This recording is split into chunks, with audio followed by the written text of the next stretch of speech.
This guy was truly the most heartless bastard Benjamin had ever met. One second, he was tossing aside his pregnant lover just to welcome his white moonlight returning from abroad. The next, he was rolling in bed with that same lover, tangled up in passion. After the intense night, when Benjamin opened his eyes again, the spot beside him was empty. Parker was long gone. The two lovebirds must have finally reunited. Adam's apples bobbing in bliss, a perfect pair. Benjamin wiped at his slightly wet eyes, while Parker kept reminding himself to let go. Then Parker calmly went to shower, humming a cheerful tune under the water. He blow-dried his hair, styled it to perfection, and admired his sharp features in the mirror. Looking at that suave reflection, he couldn't help but whistle. Damn, I look so good, I almost want to destroy myself. Just as he was basking in his own handsomeness, a soft meow sounded from below. It was the stray cat Benjamin had picked up 2 years ago, the cause of many arguments between them. Now that he was leaving, he'd definitely take the cat along. Benjamin scooped the cat up, murmuring, "Parker's probably rushing off to greet his white moonlight. From now on, it's just you and me, Lucy." Lucy seemed to understand. She hopped down, pushed a pen toward him, and stared with those big round eyes. An idea flashed through Benjamin's mind. The corner of his lips curled mischievously. He grabbed the pen and scrawled 5 large words across the glass window. "Parker is a black turtle." The instant he finished, satisfaction surged through him, utterly refreshing. With a suitcase in hand and the cat in his arms, Benjamin strode out of the villa. The autumn sky was high and clear, golden leaves swirling in the wind. Freedom. At last. From today onward, the world was vast, and he was free to fly wherever he pleased. But right then, his stomach growled loudly, dragging him back to reality. He checked his phone. The pitiful number in his bank account mocked him cruelly. He sighed, bought a pack of instant noodles at a convenience store, and slurped them on a street bench. Not far away, a little boy was begging his mom to adopt a cat. The woman scolded him harshly. "Adopt what? Go home and finish your homework." The sight made Benjamin's chest ache. It reminded him of his mother. Before she passed, her last concern had been him, repeating again and again, "Even if you're alone, you have to keep living." But now she was gone. There was no one left in this world who would wait up for him, who would love him unconditionally. His chest tightened. Tears slipped down his cheeks uncontrollably. Still, he muttered stubbornly, blaming it all on the noodles.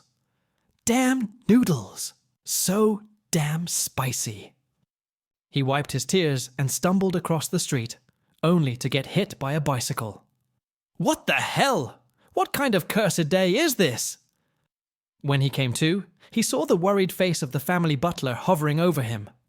Apparently the butler had followed him out of concern, just in time to see him get knocked over. Though pale, Benjamin forced a smile. "I'm fine. I still have to go find a place to rent." But before the butler could persuade him, the door opened. Both looked up. Parker walked in, carrying someone princess-style in his arms. Benjamin's gaze flickered.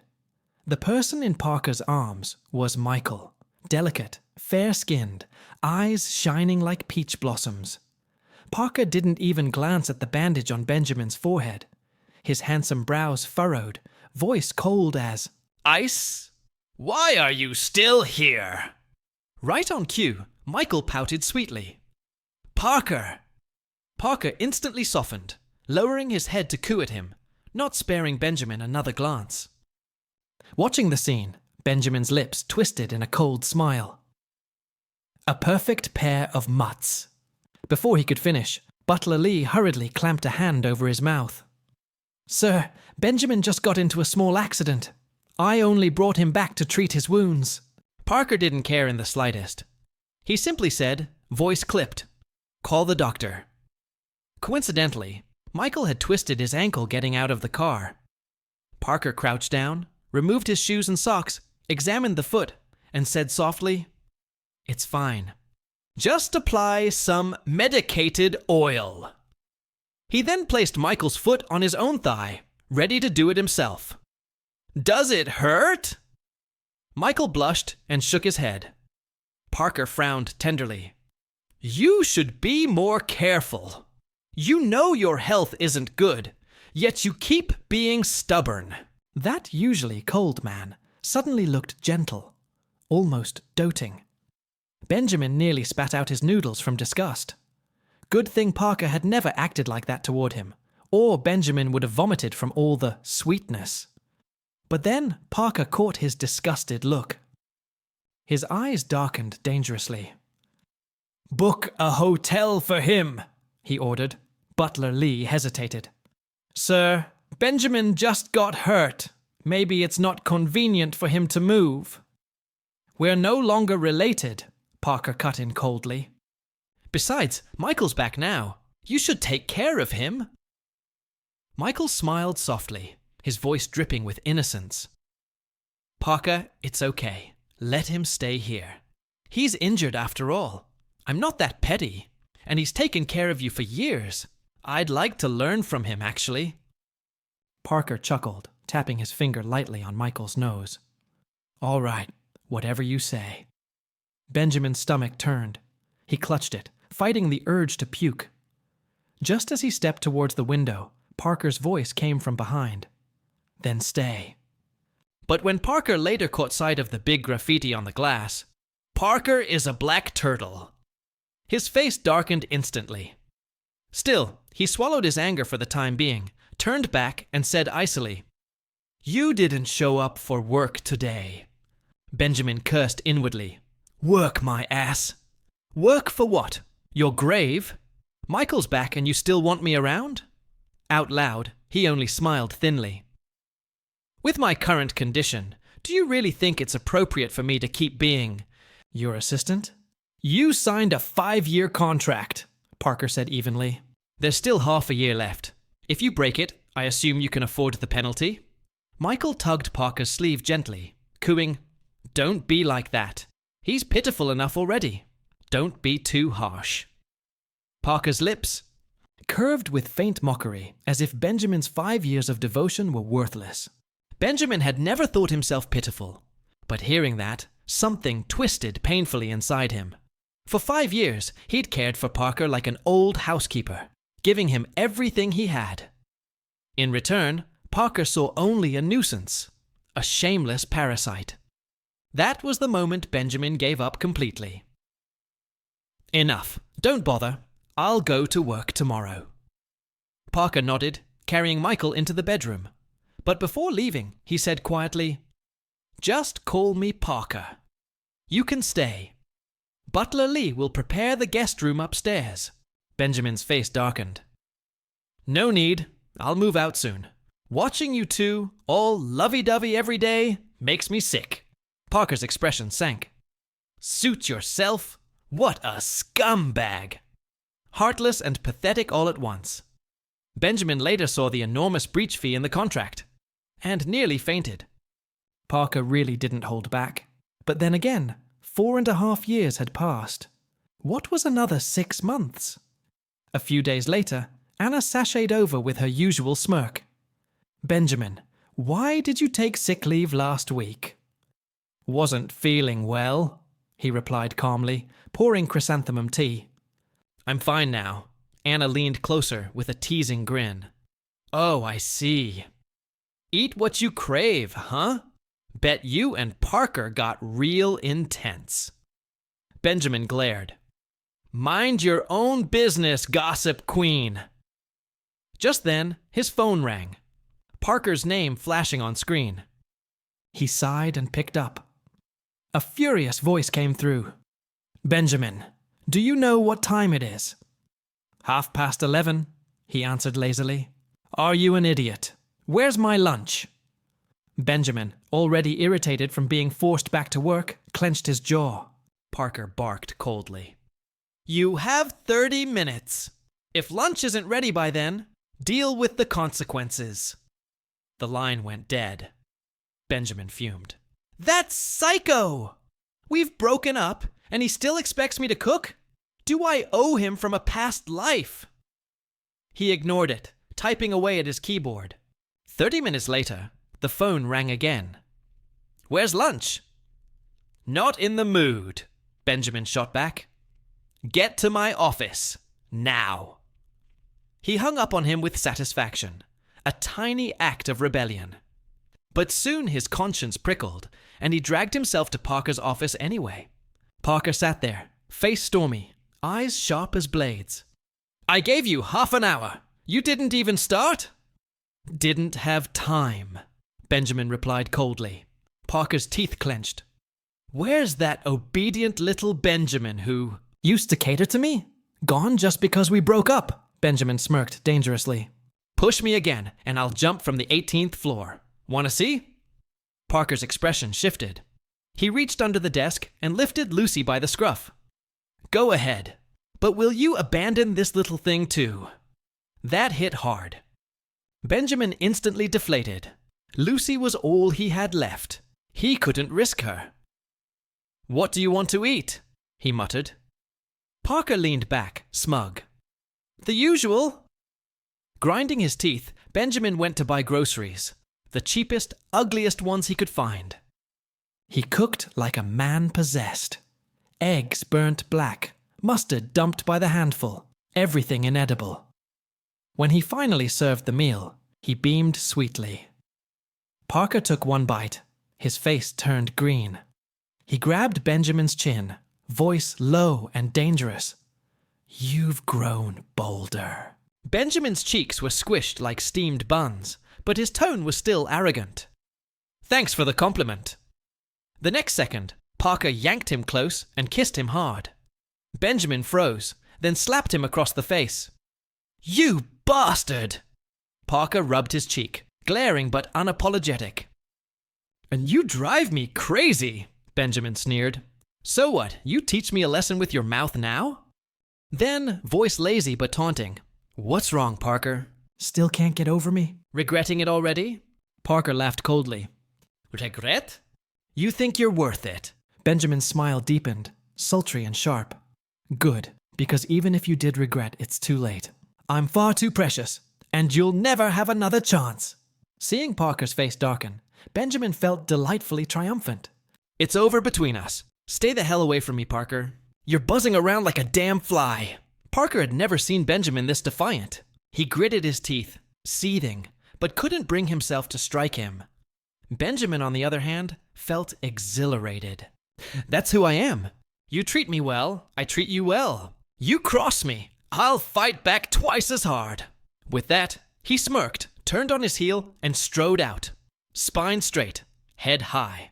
Life, he realized, could be really entertaining. That evening, Benjamin came home carrying a bag of fruit, only to find Parker home early too. Michael was bustling in the kitchen. Parker caught sight of Benjamin and raised his chin smugly. "Didn't you say you wouldn't cook?" "No need. Michael's making dinner tonight." Benjamin arched a brow, voice dripping sarcasm. "Oh? Michael knows how to cook. Judging by all that smoke, I'd think he's building a nuclear bomb in there. Not dinner." Just as the words left his mouth, Michael screamed from the kitchen. Thick black smoke billowed out, and Butler Lee rushed in with a fire extinguisher. Benjamin burst out laughing, nearly doubled over. He only regretted one thing. He hadn't brought popcorn to enjoy the show properly. With Butler Lee's help, Michael finally managed to prepare a dinner that looked nothing like dinner. The scrambled eggs with tomatoes were swimming in oil, and the lobster on the table was still twitching as if it refused to die. Staring at the so-called feast, Benjamin suddenly felt that his lunch had been an act of mercy. After all, the meal he made for Parker at noon had merely been hard to swallow. But Michael's was downright fatal. He couldn't wait to see how Parker would manage to eat this love dinner from his precious darling. Unexpectedly, the sly old fox Parker picked up a piece with his chopsticks and placed it in front of Benjamin. "You try first." Benjamin shook his head like a rattle. "Nope, I refuse outright." Right then, Michael deliberately wiped a smudge of ash off his cheek, his voice soft and pitiful. "Looks like my cooking really is terrible." Parker's heart softened at that pitiful face. "It's all right. If you really want to cook, I'll have the butler teach you more." Benjamin couldn't be bothered with the melodrama between those two lovebirds.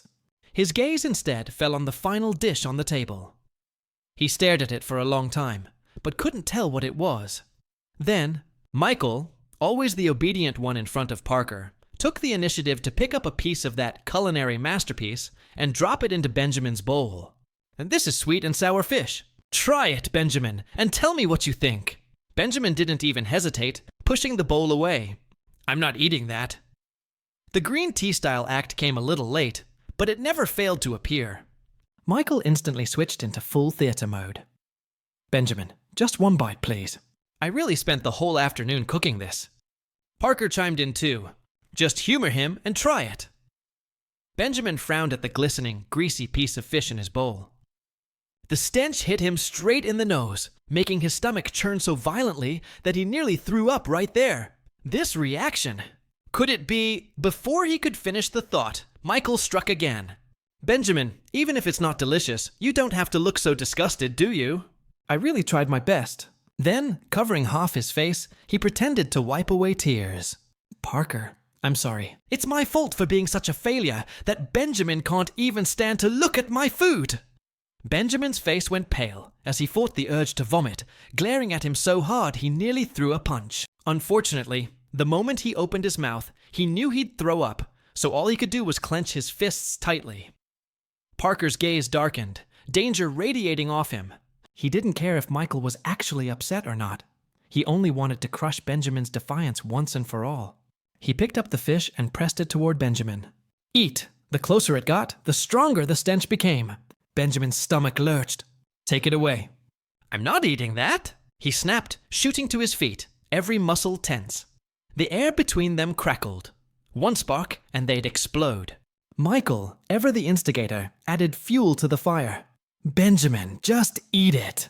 "Don't make Parker angry, or you'll regret it." The flames in Benjamin's chest erupted. "Damn it.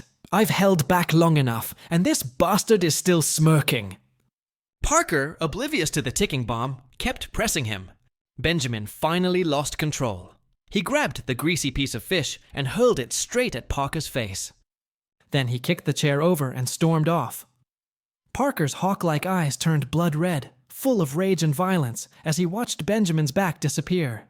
He swore he'd break every last thorn on that man until he submitted. Benjamin rushed back to his room and clung to the toilet, throwing up everything.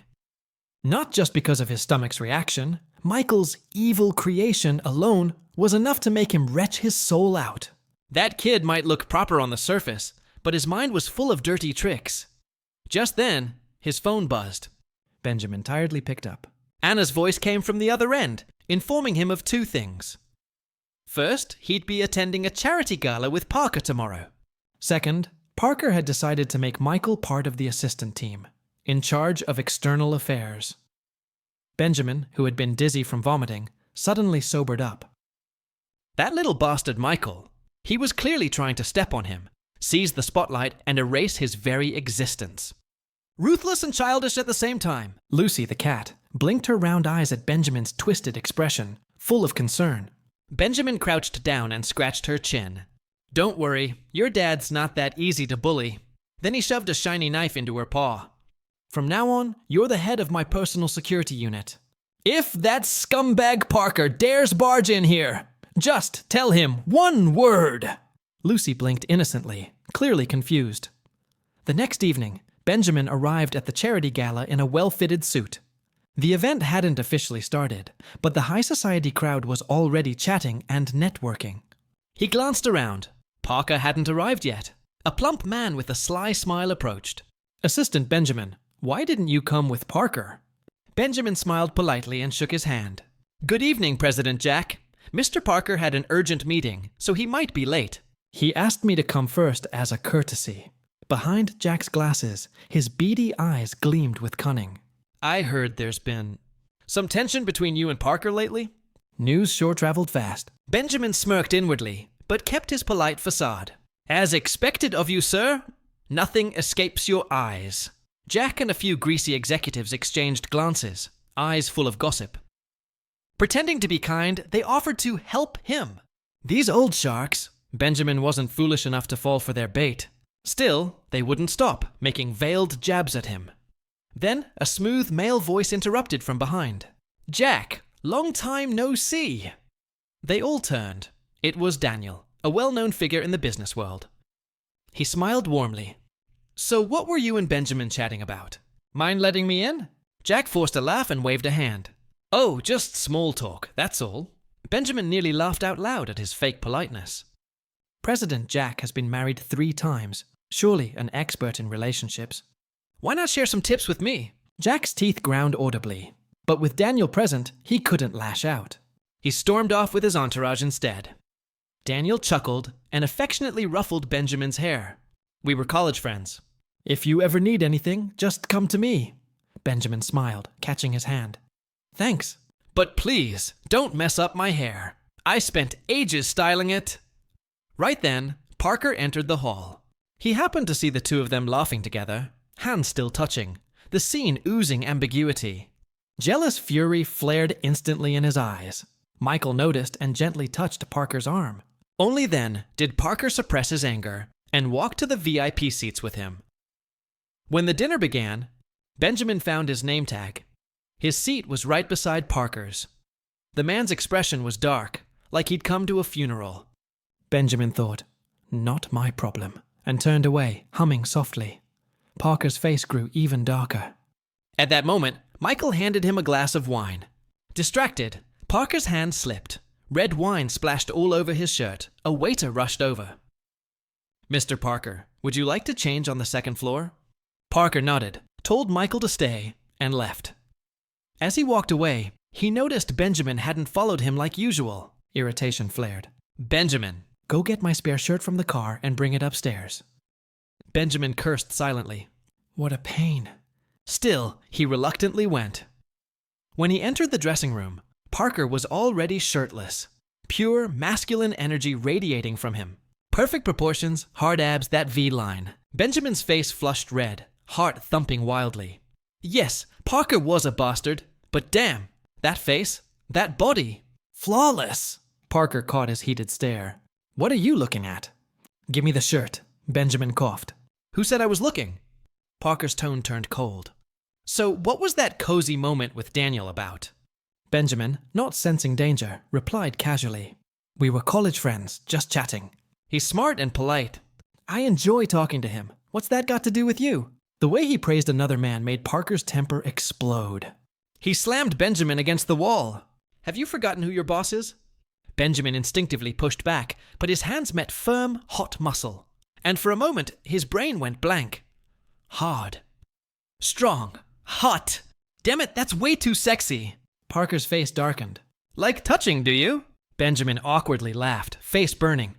"Not bad, I guess." Parker, still cold, pressed on. "You're my assistant." "Getting that close to an executive from another company.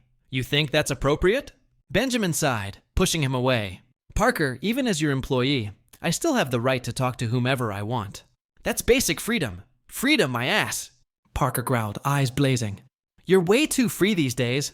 Without warning, he pulled Benjamin close, his grip tight around his waist, leaning in for a kiss. He wanted to dominate him, force obedience, but Benjamin reacted fast. Smack! Another slap. Parker's eyes darkened. "Benjamin!" "Your courage is getting out of hand." Benjamin, livid, shot back. "Parker, I'm not in the mood for your games." "We're done. You're just my boss now." "What you just did counts as sexual harassment." "If you ever try that again, I'll staple that thing of yours to the damn chair." "I mean it." With that, he turned and stormed off. Parker stood there alone, the red handprint burning on his cheek, his emotions a storm. He composed himself and walked back to the hall as if nothing had happened. Michael noticed immediately. "Parker, your face," Benjamin smoothly interjected. Parker just got emotional thinking about helping elderly people and mountain kids again, moved to tears. "See?" Parker glared at him. Michael glanced between them but said nothing. When the charity donation segment began, Michael whispered something to Parker, then excused himself. Benjamin blinked. "Why's your sweetheart leaving already?" "Michael's heading to Germany for 2 weeks of training," Parker replied flatly. "When he's back, he'll shadow you to get used to the job." Benjamin's jaw dropped. "What? You want me to train him? Are you out of your mind?" With his restless attitude, we'd be at each other's throats every day. Seeing Benjamin's obvious outrage, Parker inexplicably felt lighter. It's decided. Be patient with him. He's not strong. Don't let him feel wronged. If he does, Benjamin cut him off, eyes gleaming with false hope. You'll fire me? Parker's smile froze. He clenched his jaw. Keep dreaming. Before he could scold further, someone came up to talk business. Benjamin seized the chance to slip away to a quiet corner for a breather. A waiter approached. Would you like some champagne, sir? Benjamin nodded, but just as he was about to drink, he remembered his pregnancy. Sorry, just hot water, please.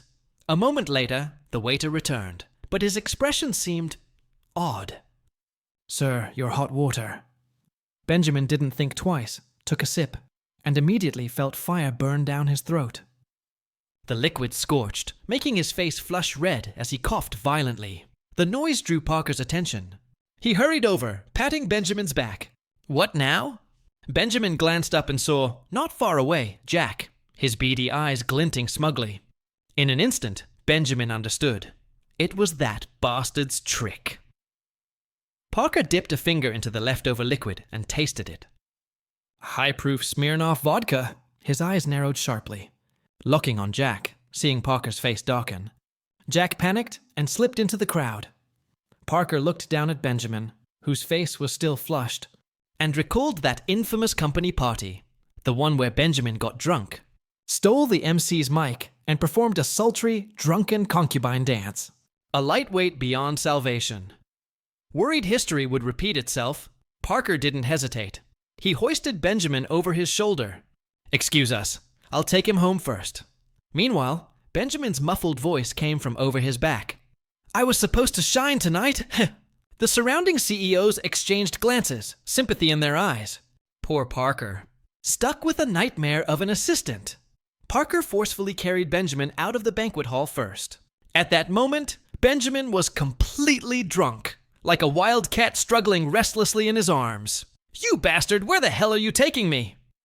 Selling me off somewhere? Outside, night had fallen, and snowflakes drifted down through the air. Parker frowned at his drunken tantrum and snapped coldly. Stop fussing! I'm taking you home! The word home seemed to hit a switch somewhere deep inside Benjamin. He froze for a moment, muttering softly. I don't have a home. Parker's heart clenched, his voice unconsciously softening. You will. One day you will.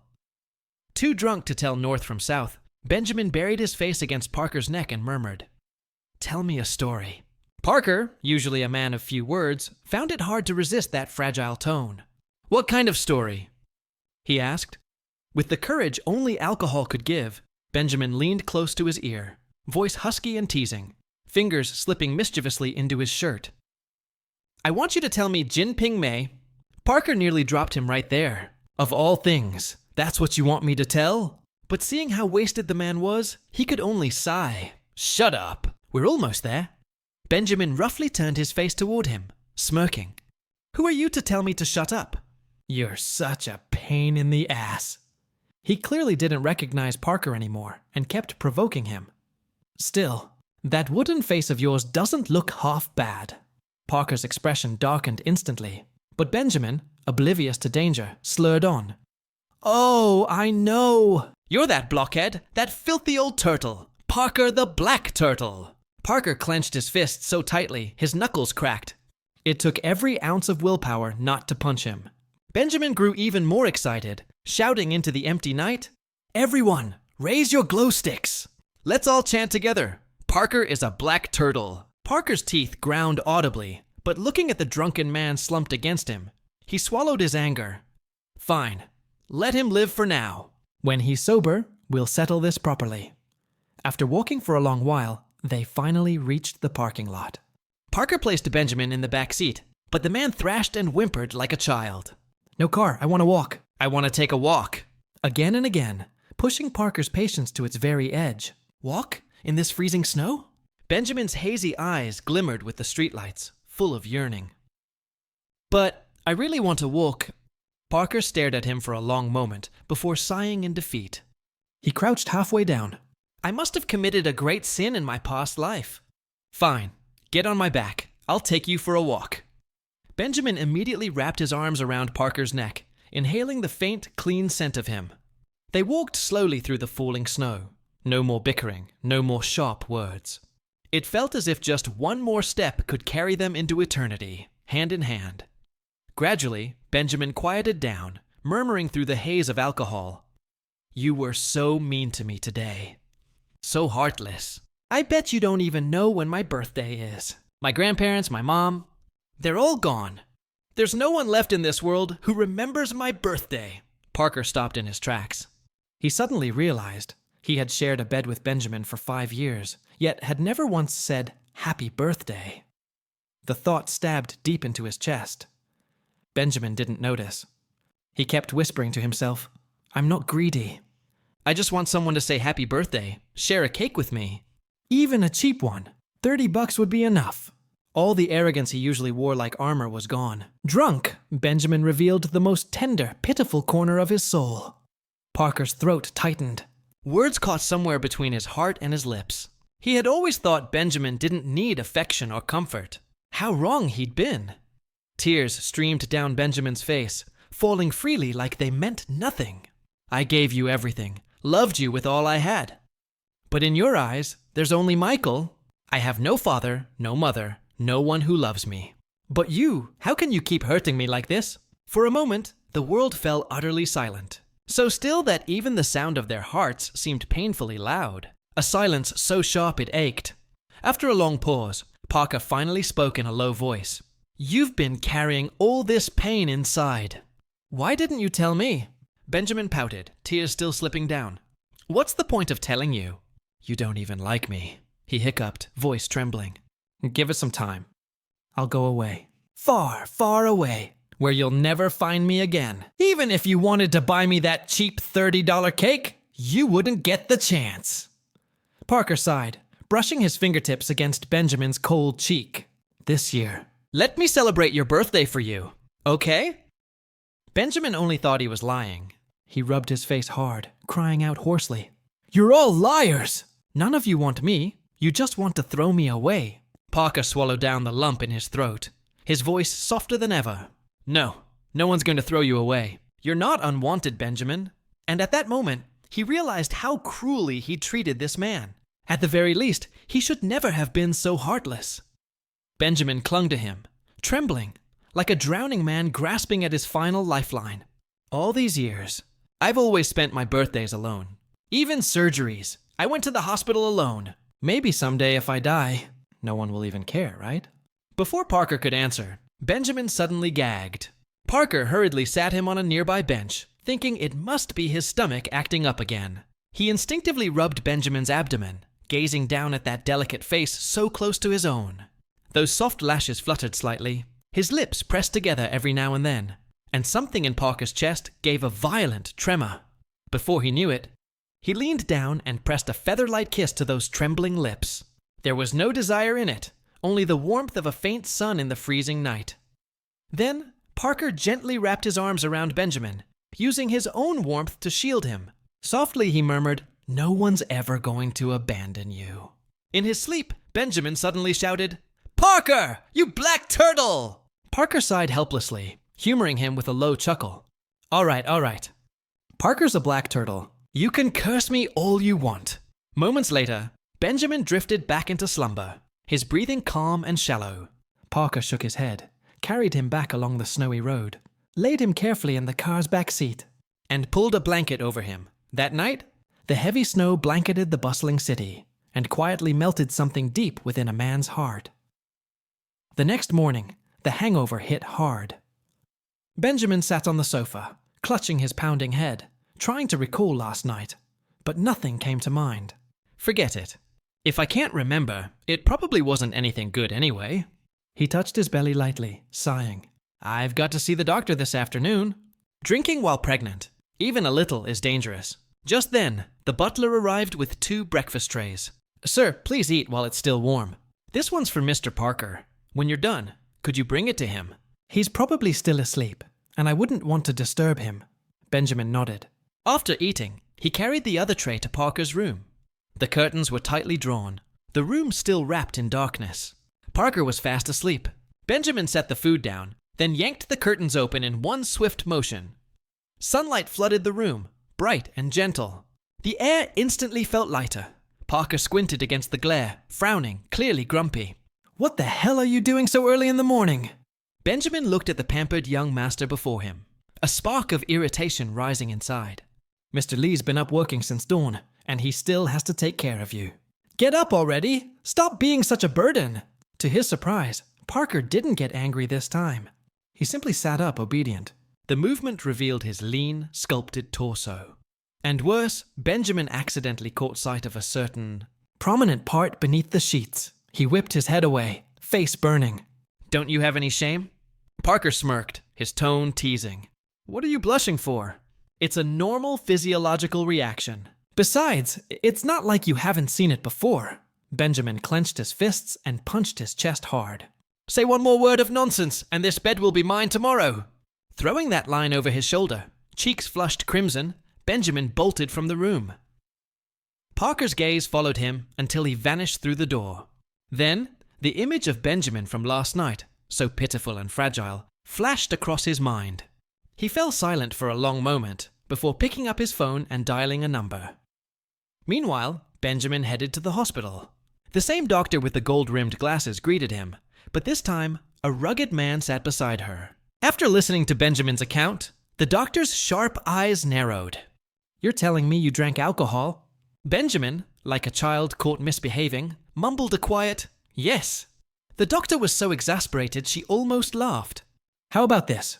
I'll write you a referral letter to the psychiatric department next door, The rugged man tried to calm her down, but she brushed him off, snapping, "Out, now!" Benjamin, who'd always feared teachers and doctors, bowed his head quickly, apologizing over and over. Promising never to drink again, the doctor sighed deeply. Regaining her composure, then asked irritably, "And where is the father of the child?" Benjamin froze, eyes darting before he blurted a wild lie. "He's in prison." The doctor believed him, her voice softening as she carefully explained what to watch out for. Benjamin memorized every word, then slowly stepped out of the clinic. Just then, the sharp click of heels echoed down the hallway, followed by a familiar, syrupy voice. Well, Benjamin, isn't it?" He looked up and froze. Could it be? His pregnancy was about to be exposed. It was Anna, Parker's cousin, a woman Benjamin could barely stand. Still, he gave a polite nod and tried to walk past her, but Anna wasn't letting him go that easily. "In such a hurry? Off to make money somewhere? I suppose life's tough after being dumped by my cousin, huh?" Benjamin stopped dead. He wanted to tell her that he'd barely spent a cent of Parker's money, that in fact, many things Parker owned were bought with his own hard-earned savings. But arguing here in public would only cheapen himself. Anna smirked, pressing harder. "Coming to the hospital. Don't tell me you've caught something filthy. People like you are so promiscuous. It's no wonder you'd pick something up." Her words were growing vile. Benjamin's expression turned cold. "Anna, what do you mean, people like me? We're in public. Try showing a bit of class." Her disdain only deepened. She even compared him to Michael. "You're nothing but a toad stuck in the mud, thinking you can reach the stars. You'll never be like my dear Michael." Benjamin knew she looked down on him. In her eyes, Michael was divine, while he was just a fool who didn't know his place. Feeling that further words would only waste his breath, he replied evenly, "Anna, since you dislike me so much, do me a favor and stay away. Go find your precious Michael and stop buzzing around me." Anna's face twisted with rage as she grabbed his arm. "Oh, so now you insult me and think you can walk away? Feeling guilty, are you?" Benjamin looked at her, half amused, half exasperated. "Anna, whatever happens between your cousin and me is none of your business. If your hormones are as few as your brain cells, maybe then people would actually like you more. You idiot!" Anna froze, her eyes bulging. "What are you saying?" "I'm stupid." Benjamin didn't even glance back as he walked off. Anna trembled with fury, fists clenched, eyes sharp as venomous snakes watching their prey. She pulled out her phone and began tattling to Parker, embellishing every word. But Parker merely brushed it off with a few indifferent replies before hanging up. Just then, an assistant delivered a brown envelope to his desk. Inside was a stack of papers, the background report he'd ordered on Benjamin that morning. He skimmed through the first few lines, then stopped at the date of birth. Taking a pen, he circled it heavily, murmuring the date to himself several times. As he read further, through Benjamin's childhood and the fragments of his life, his hand unconsciously brushed the photo of a smiling boy. So cute. Hard to believe he was ever this pure, this harmless. But the more he turned the pages, the tighter his chest grew. He hadn't expected Benjamin's past to be so bleak, so full of suffering. And all this time, he had belittled that love, called it cheap, unworthy. Now he realized that love was everything Benjamin had left to give. Parker lit a cigarette, taking a long drag. He didn't know why, but the smoke burned sharper than usual, so sharp it felt like even his lungs ached.